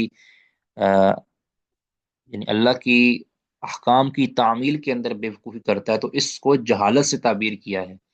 جہالت سے مراد یاد رکھیں کہ لا علمی مراد نہیں ہے یہاں، جہاں اسی لیے کہا ان نقمر فی کا جاہلیہ، کہ تمہارے اندر جاہلیت موجود ہے۔ اب یہ نہیں ہے کہ ان کو یہ پتہ نہیں تھا کہ یہ ایسا نہیں کرنا، ان کو پتہ تھا، پتہ ہونے کے باوجود انہوں نے اس پر توجہ نہیں دی، اور اس میں جو اللہ رب العزت کی تعظیم بنتی تھی وہ بجا نہیں لائے، تو اللہ کے رسول صلی اللہ علیہ وسلم نے سختی فرمائی، اپنے شاگرد پر سختی فرمائی، تو سیدنا ابو ذر غفاری رضی اللہ تعالیٰ نے اس کے بعد ایسی اس سے توبہ کی کہ اپنا لائف سٹائل اور اپنے غلام کا لائف سٹائل ایک جیسا کر لیا۔ تو یہ ہوتی ہے دین کے اوپر، یعنی دین کے اوپر چلنے کا ایک جذبہ۔ اللہ اکبر۔ بابن، میں یہ جلدی سے پڑھ دیتا ہوں تاکہ ہم کلاس کو پھر مکمل کریں۔ بابن وَإِن طَائِفَتَانِ مِنَ الْمُؤْمِنِينَ اقْتَتَلُوا فَأَصْلِحُوا بَيْنَهُمَا، یہ بیان اس چیز کا ہے کہ اللہ تعالیٰ کا یہ فرمان کہ اگر دو گروہ مسلمانوں میں سے، مومنوں میں سے، وہ اقتتلوا باہم جگڑ پڑیں تو فَأَصْلِحُوا بَيْنَهُمَا، تو ان کے درمیان صلح کروا دو۔ تو امام بخاری فرماتے ہیں فَسَمَّاهُمُ الْمُؤْمِنِينَ، اللہ تعالیٰ نے ان کو مومن کہا ہے، یعنی دو گروہوں کے لڑنے کے باوجود اللہ تعالیٰ نے ان کو کیا کہا ہے؟ مومن کہا ہے۔ تو پہلے جیسے عرض کیا کہ قتال ہو کفر، قتال مسلمان کے ساتھ قتال کرنے پر کفر کا لفظ بولا گیا ہے، تو کفر کا مطلب وہاں کفر دون کفر ہے، یعنی ایک کفر بڑا ہے اور ایک چھوٹا ہے، تو ہر کفر کا درجہ ایک جیسا نہیں ہوتا، اس پر کفر کا اطلاق کیا گیا ہے۔ یہ عمل کفریہ ہے، یعنی اس سے انسان کافر نہیں ہو جاتا، اسلام سے خارج نہیں ہو سکتا۔ تو امام بخاری فرماتے ہیں کہ مومنوں کو مومن کہا ہے، کہ دو مومنوں کے گروہ حالانکہ دونوں لڑ پڑے ہیں، اس کے باوجود ان کو مومن قرار دیا ہے۔ اس کا مطلب ہے کہ لڑنے سے ایمان میں کمی تو آتی ہے، لیکن ایمان ختم نہیں ہوتا۔ رد ہے یہ ان لوگوں پر کہ جو لوگ مرتکب کبیرہ کو مخرج عن الملہ سمجھتے ہیں، یا مخرج عن الملہ سمجھتے ہیں، کہ جو ارتکاب کر لیتا ہے کبیرہ گناہ کا وہ اسلام سے نکل جاتا ہے، یہ ان خوارج کا رد ہے، ان تکفیریوں کا رد ہے۔ کسی کا کوئی سوال ہو تو وہ سوال ساتھ ساتھ کرتے جائیں۔ حدثنا عبد الرحمن بن المبارک قال حدثنا حماد بن زید قال حدثنا ایوب ویونس عن الحسن عن الاحنف بن قیس قال ذهبت لانصر هذا الرجل، کہتے میں نے ارادہ کیا، ذهبت میں گیا، لانصر هذا الرجل اس شخص کی مدد کے لیے، اس شخص کی مدد کے لیے میں گیا۔ اب اس شخص سے مراد یہ جو ہے نا جنگ جمل و جنگ صفین کی بات ہے کہ میں دو گروہ تھے نا مسلمانوں کے، ان میں سے ایک کی مدد کے لیے میں گیا، یعنی جا رہا تو فلاقیانی ابو بکرہ تھا، تو مجھے رستے میں ابو بکرہ رضی اللہ تعالیٰ عنہ ملے، فقال این ترید، کہنے لگے این ترید، آپ کا ارادہ کہاں ہے، کہاں جا رہے ہیں، کہاں کا ارادہ ہے، کہاں قصد ہے؟ قلت، میں نے کہا انصر هذا الرجل، میں تو اس شخص کی مدد کرنا چاہتا ہوں کہ ان کے ساتھ مل کر دوسرے مخالف گروہ کے ساتھ قتال کرنا چاہتا ہوں۔ اب دو مسلمانوں کے گروہ تھے، غلط فہمی کی بنیاد پر وہ آپس میں لڑ پڑے، تو اب بہترین تو یہ تھا نا کہ دونوں گروہوں سے جدا رہا جائے، لیکن اگر کسی نے اپنے اجتہاد کی بنیاد پر کسی گروہ کا ساتھ دیا ہے، دونوں طرف افاضل اور اکابر صحابہ تھے، تو دونوں آپس میں لڑ پڑے اجتہاد کی بنیاد پر، تو اللہ رب العزت کے ہاں دونوں اجر کے مستحق ہوں گے انشاءاللہ۔ اور وہ لوگ کہ جو ان دونوں کے اندر فیصلے کرنے کی کوشش کرتے ہیں اور ایک گروہ کی بنیاد ایک گروہ کا ساتھ دیتے ہیں اور دوسرے کی مذمت کرتے ہیں، وہ لوگ اپنے چہروں پر کالک مال کے قیامت کے دن انشاءاللہ اللہ میں پیش ہوں گے۔ تو بہرحال ذهبت لانصر هذا الرجل فلقيني ابو بکرہ فقال اين تريد قلت انصر هذا الرجل، میں اس شخص کی مدد کرنا چاہتا ہوں، یعنی سیدنا علی رضی اللہ تعالیٰ عنہ کی یا سیدنا معاویہ رضی اللہ تعالیٰ عنہ کی، غالباً علی رضی اللہ تعالیٰ عنہ کے گروہ میں وہ شامل ہونا چاہتے تھے۔ فقال ارجع، تو ابو بکر رضی اللہ تعالیٰ نے فرمایا ارجع، واپس چلے جاؤ، فإنی سمعت رسول اللہ صلی اللہ علیہ وسلم یقول، کیونکہ میں نے رسول اللہ صلی اللہ علیہ وسلم کو یہ فرماتے ہوئے سنا۔ اب اس حدیث کا غلط مطلب نہ لیا جائے، اس حدیث کے اندر جو سمجھانا چاہتے ہیں نا وہ میں آپ کو بتاتا ہوں کیا سمجھانا چاہتے ہیں، پہلے ترجمہ پڑھ لیں۔ اذا التقى المسلمان، جب دو مسلمان ملتے ہیں، بسیفیہما، اپنی تلواروں کے ساتھ، مطلب کیا ہے کہ تلواریں ایک دوسرے کے اوپر سونت لیتے ہیں، تلواریں تان لیتے ہیں ایک دوسرے کے اوپر۔ اذا التقى المسلمان، جب دو مسلمان باہم بسیفیہما، اپنی تلواروں کے ساتھ ایک دوسرے کے اوپر کھڑے ہوتے ہیں، ملاقات کرتے ہیں، تو فالقاتل والمقتول فی النار، تو قاتل بھی آگ میں جائے گا اور مقتول بھی آگ میں جائے گا، یعنی دونوں کو آگ میں جانے کی مذمت بیان کی گئی ہے، آگ میں جانے کی دھمکی دی گئی ہے، آگ میں جانے کی وعید سنائی گئی ہے۔ فقلت، تو ابو بکرہ فرماتے ہیں کہ جب یہ نبی صلی اللہ علیہ وسلم حدیث بیان فرما رہے تھے، میں نے عرض کیا یا رسول اللہ، اللہ کے رسول، ھذا القاتل، یہ جو قاتل ہے یعنی جس نے قتل کیا ہے، اس کی تو سمجھ آ رہی ہے کہ یہ جہنم میں جائے گا، فما بال المقتول، یہ مقتول جہنم میں کیوں جائے گا، مقتول کا کیا قصور ہے، یعنی ایک تو وہ قتل ہوا ہے، ایک وہ جہنم میں بھی جائے گا، ایسا کیوں؟ تو رسول اللہ صلی اللہ علیہ وسلم نے فرمایا اس کی وجہ یہ ہے کہ قال، آپ نے فرمایا کہ انہ کان حریصا علی قتل صاحبہ، کیونکہ یہ بھی اپنے بھائی کو قتل کرنے کا حریص تھا، یہ بھی اپنے بھائی کو قتل کرنا چاہتا تھا لیکن اس کا داؤ نہیں لگا۔ اب دونوں تلوار لے کر باہم گتھا گتھی ہوئے ہیں، دونوں نے ارادتاً تلوار نکالی ہے، ایک دوسرے کے اوپر تلوار سونتی ہے، وار ایک کا وار لگ گیا اور دوسرے کا وار نہیں لگ پایا، تو ارادہ تو دونوں کو قتل کا ہی تھا، تو ایک نے قتل کر دیا اور ایک نے نہیں کیا، اب دونوں کا انجام کیا ہے کہ وہ جہنم میں جائیں گے، باقی اللہ ان کو معاف کر دے، الگ بات ہے۔ اب اس میں صرف ان کو خبردار کرنا تھا اس احنف بن قیس کو کہ تم اس لڑائی کا حصہ نہ بنو، کیونکہ وعید موجود ہے۔ اب اس کا یہ قطعاً مطلب نہیں ہے کہ سیدنا ابو بکرہ رضی اللہ تعالیٰ عنہ دونوں گروہوں کو نعوذ باللہ جو آپس میں لڑ رہے تھے مسلمانوں کے، ان کو نعوذ باللہ جہنمی سمجھتے تھے، ایسا نہیں تھا، اس سے قطعاً یہ مطلب نہیں نکلتا، یہ صرف ایک بیان کرنا ہے کہ آپ اس لڑائی سے بچ جائیں، کیونکہ اس طرح کی ایک وعید آئی ہے کہ دو مسلمانوں کے لڑنے پر دونوں ایک دوسرے کو قتل کریں،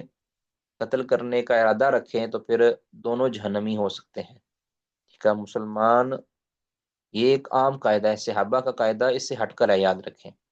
یہ عام قاعدہ ہے، صحابہ کرام رضوان اللہ علیہ مجمعین کے لیے اللہ نے جنت کی بشارت سنا دی ہے۔ تو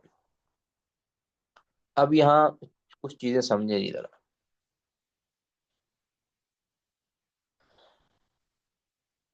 اب اشکال یہاں یہ پیدا ہو سکتا ہے کہ حدیث میں تو آیا ہے کہ جس شخص نے،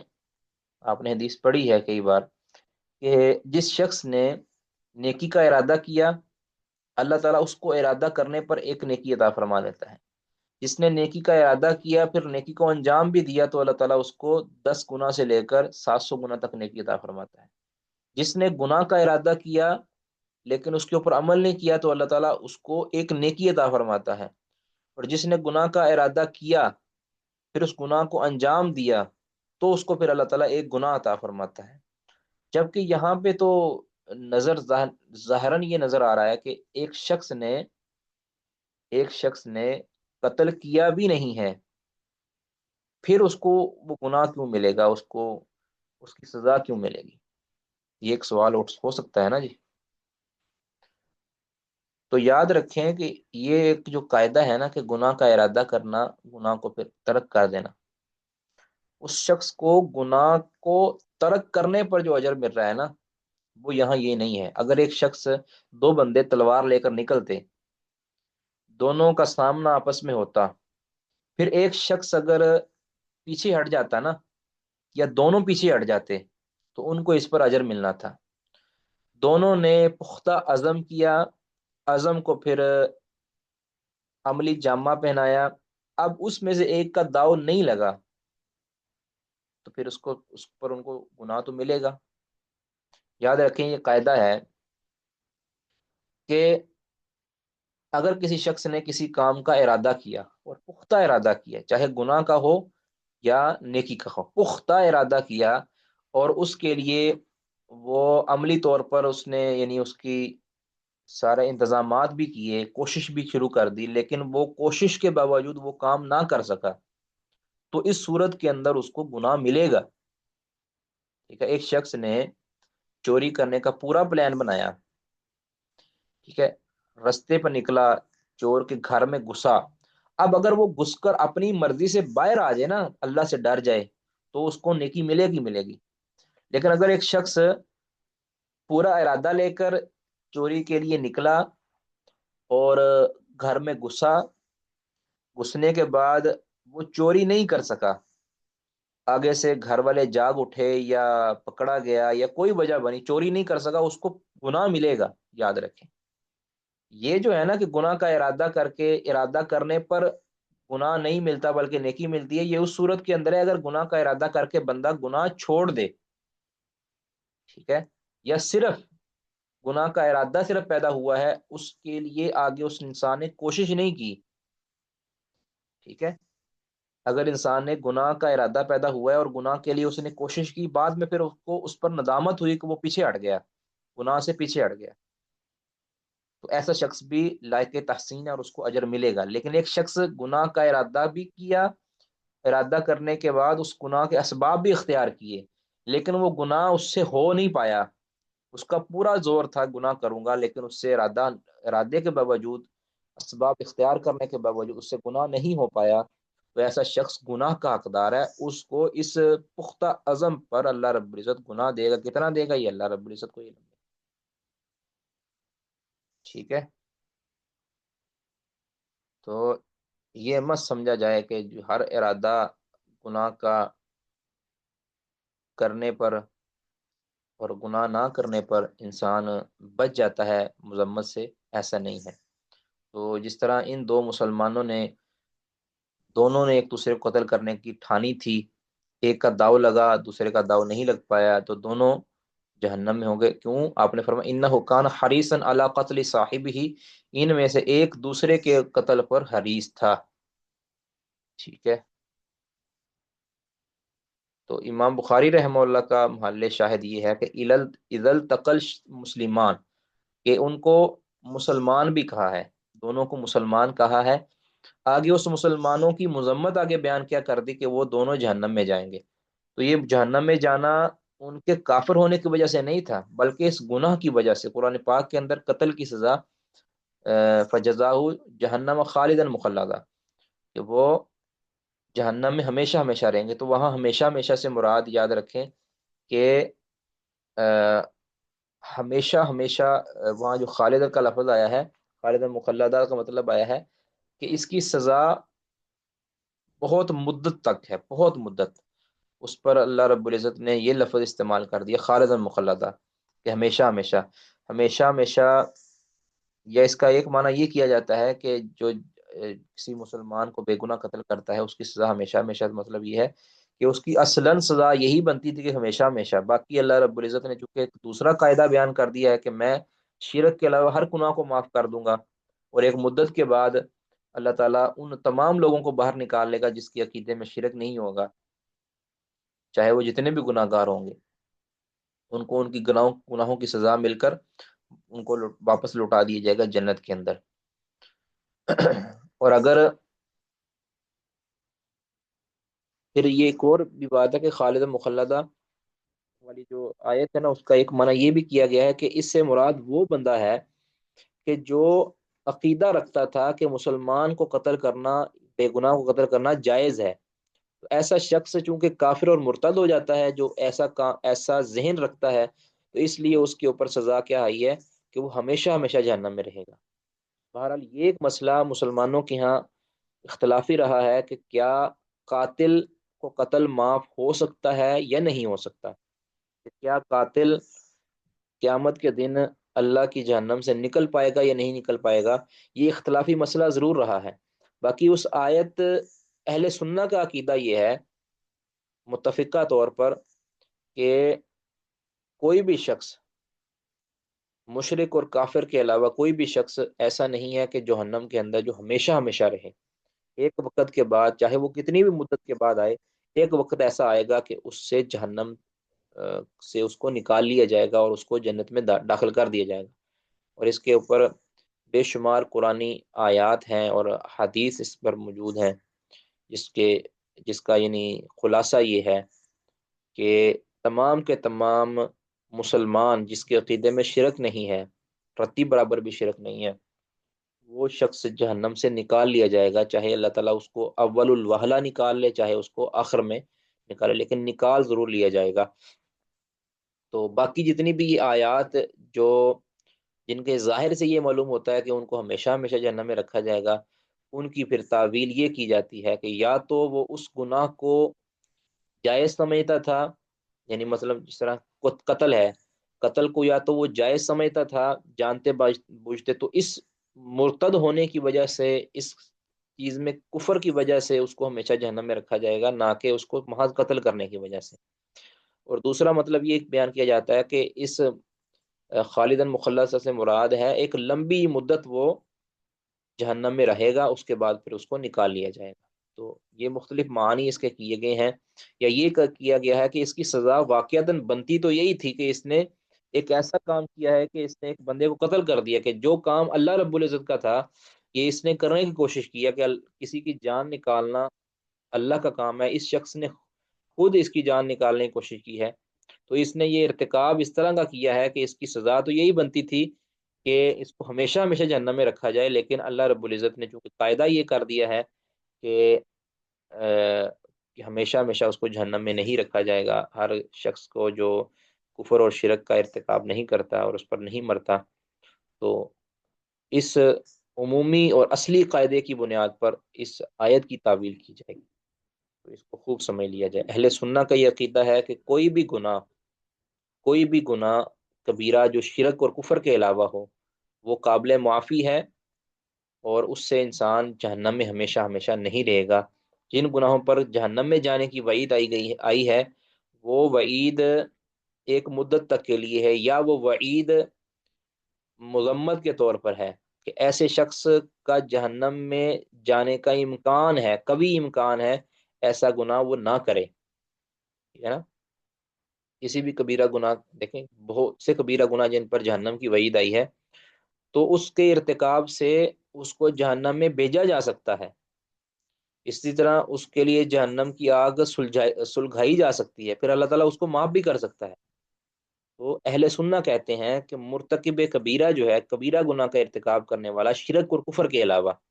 کبیرہ گناہ کا ارتکاب کرنے والا اور بغیر معافی کے مر جانے والا، اللہ کی مشیت پر ہے. اللہ اس کو چاہے معاف کر دے، اللہ تعالیٰ اس کو چاہے نہ معاف کرے اور اس کی سزا دے کر اس کو جنت میں داخل کرے. یہ اللہ کی مرضی ہے. اس کے اوپر بے شمار دلائل موجود ہیں، اہل علم نے اس پر کتابیں لکھی ہیں، اور ان خوارج کا، ان خارجیوں کا اور ان تکفیریوں کا اہل سنت کے ائمہ نے شدت کے ساتھ رد کیا ہے. کسی کا کوئی سوال وہ کر سکتے ہیں.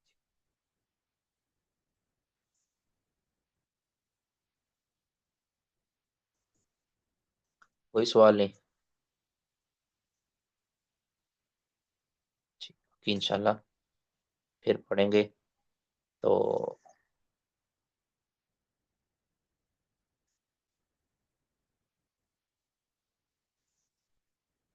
سبحانک اللہم و بحمدک،